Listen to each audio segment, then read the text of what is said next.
Hi everyone, today our topic is Housing for All, the manifestation of use towards 2030. This is a data-driven use manifesto on housing challenges, solutions, and a path to sustainable communities.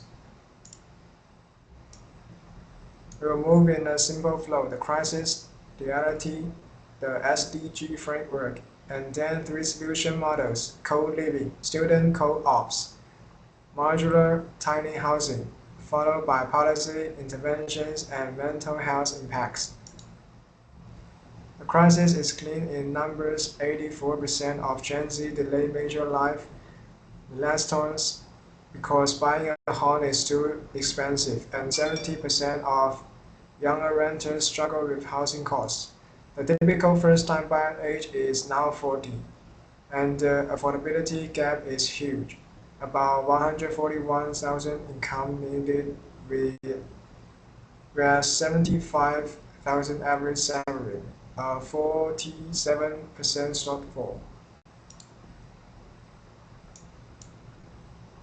You still believe in the dream, but the reality is harsh.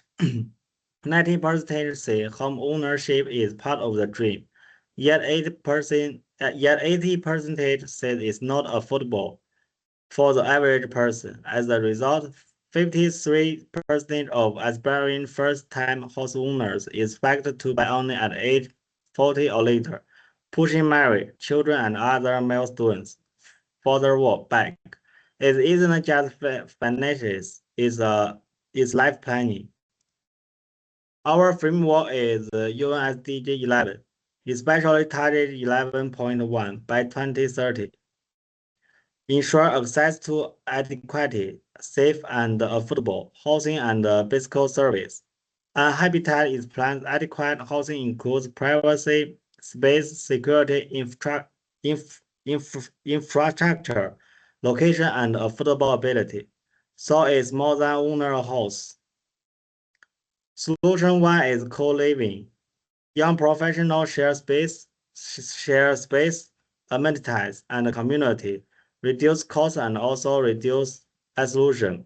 A simple example shown is boosters at around 900 per month, with flexible lifts and all-inclusive amenities.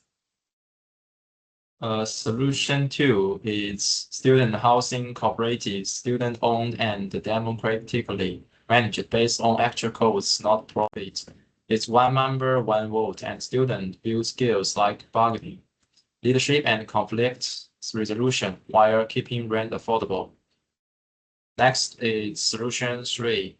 Focuses on space and speed. Tiny home under 600 XST FT. Modular housing and supportive co-housing. The slide highlights use interest. 12% of Gen Z consider tiny homes, compared with 5% of boomers, and emphasizes adaptive reuse, converting empty commercial buildings into housing.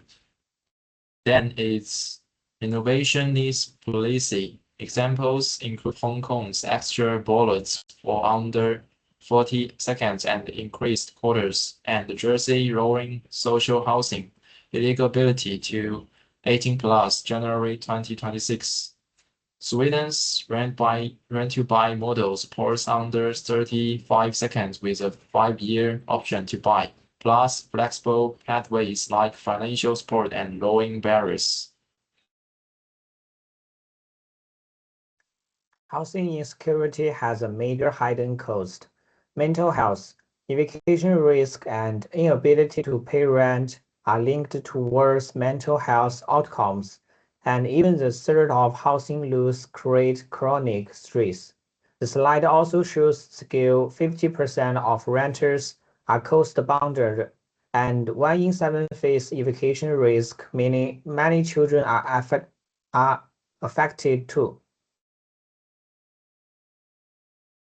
And so our conclusions is the risk is real, but it's not an individual failures, it's systematic. Solutions exist, co-living, student co-ops, and major tiny housing and police works when governments lower barriers and expand access. By 2030, youngs will be active architectures of housing solutions, not passive victims. And thank you. Together, we build a future where housing is foundation for all. That's all for our presentation.